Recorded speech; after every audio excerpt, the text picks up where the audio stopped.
안녕하세요, 아람쌤입니다. 오늘은 눈가 보톡스 맞으면 무슨 일이 이루어지는가? 경과, 효과, 부작용에 대한 얘기입니다. 전에 미간 보톡스에 대해서는 한번 얘기를 했었죠. 미간 보톡스는 표정 변화가 별로 없는 자리예요. 제대로만 시술이 잘 이루어지면 어색함이 별로 없어요.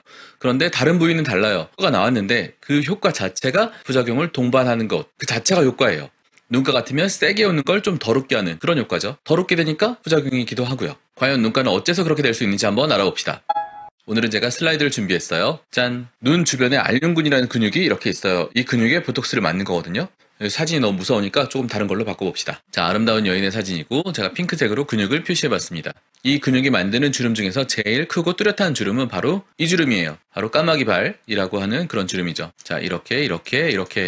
자, 이 주름에 보톡스를 맞게 되어 있습니다. 그런데 이제 우리 보통 사람의 주름이 여기서 끝나면 좋은데 그렇지 않은 경우가 많아요. 다른 주름이 또 있습니다. 어디냐면 자, 눈꺼풀 위쪽에서 나가는 주름이 있는 경우가 많아요. 자, 또 눈꺼풀 아래쪽에서 나가는 주름이 많아요. 이 주름을 보통 사람들이 제일 싫어합니다. 왜냐? 앞을 보고 있기 때문이죠.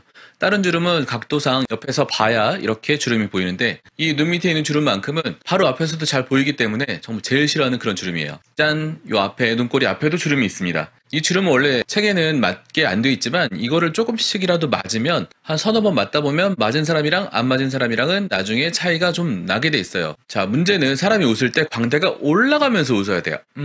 이렇게요. 그런데 눈 밑이나 또는 눈 가운데를 맞으면 올라가질 않아요. 자, 넘겨볼게요. 자, 제가 녹색으로 내 빗금친 이 부분에 보톡스를 맞으면 광대가 잘 올라가지가 않아요. 그러면 입만 이렇게 웃게 됩니다. 약간 사이코패스 같을 수도 있어요. 그래서 이 네모 빗금친 이 녹색 부분은 보톡스를 맞지가 않습니다. 자, 다시 돌아가서 그러면 제가 파란색, 빨간색으로 표시한 이 부분은 보톡스를 맞아요. 단 이 눈 밑에 부분, 이 부분은 약하게 맞습니다. 왜냐면 이 부분을 세게 맞아도 광대가 올라가지 않기 때문이에요. 자, 그런데 나이 많은 사람들은 또 가운데를 맞지 말아야 될 이유가 있어요. 이 눈 밑에 노란색으로 표시를 했는데 눈 밑에 지방이 튀어나온 사람들이 많이 있단 말이에요. 근데 이 눈 밑 가운데에다가 보톡스를 맞으면 그 지방을 눌러주는 힘이 약해져요. 이 지방은 뭐가 누르고 있냐면 어떤 막 같은 것도 누르고 있지만 근육의 힘으로도 누르고 있어요. 근데 보톡스라는 게 근육 마비제잖아요. 그래서 이 막 같은 걸 못 누르게 되면 지방이 똥 튀어나오게 돼 있어요.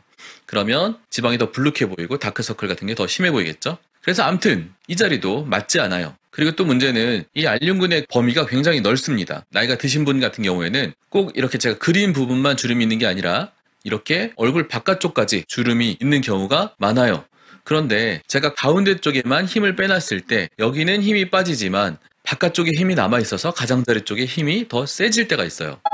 자, 제 얼굴을 좀 줄여야 되겠네요. 여러분, 제 얼굴이 사라집니다. 짠! 이 정도 할게요. 자, 보톡스를 맞으면 경과가 어떻게 되는지 한번 같이 볼게요. 자, 보톡스를 맞게 되면 바로 효과가 나오는 게 아니라 3일 정도 후부터 힘이 빠지기 시작해요. 그러니까 주름에 힘이 좀 덜 들어가기 시작해요. 그러다가 3주 정도 되면 힘이 많이 빠집니다. 그러면 우리가 의도한 정도의 힘이 빠지게 돼요. 눈가 같은 경우에는 거의 한 30% 정도의 힘을 빼게 됩니다. 미간 같은 경우에는 7, 80% 힘을 뺀다고 했죠? 미간은 찌푸리지 않아도 일상생활에 지장이 없으니까요. 다만 눈가를 7, 80%못 움직이게 한다면 좀 많이 이상할 수 있어요. 아까 말씀드린 것처럼 눈은 안 웃고 입만 웃게 이렇게 사이코패스가 될 수가 있습니다. 자, 그래서 첫 한 달은 힘이 빠지는 시간이고 나머지 두 달은 힘이 돌아오는 시간이에요. 3개월쯤 지나면 내가 빠졌던 힘의 80% 정도가 돌아옵니다. 자, 그러면은 힘이 다 돌아오려면 어느 정도 걸리냐? 4, 5개월 걸려서 힘이 다 돌아오게 돼요. 자, 그런데 우리 목표는 힘을 뭐 빼거나 주거나 이게 목표가 아니라 힘을 주어서 눈가에 피부가 접히는 걸 막고자 하는 게 우리 목표가 돼요. 그런데 힘의 80%나 90%나 100%나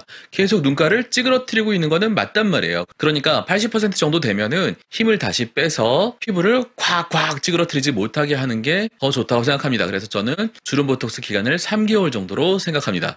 자, 그러면 우리가 30% 정도 힘을 뺀다고 했는데 30% 빠진 게 사실은 뭐 마음에 안 들 수도 있잖아요. 효과가 없어요. 더 빼주세요 라고 할 수가 있어요. 그런데 보통 언제쯤 오시냐면 3일에서 일주일 사이에 오세요. 전에는 일주일 되면 뭐 효과가 다 나왔는데 이번엔 효과가 없네요. 효과가 없어요. 더 놔주세요 라고 하시는데 제 생각에는 3주까지 기다렸다가 다시 맞아보는 게 좋다고 생각해요.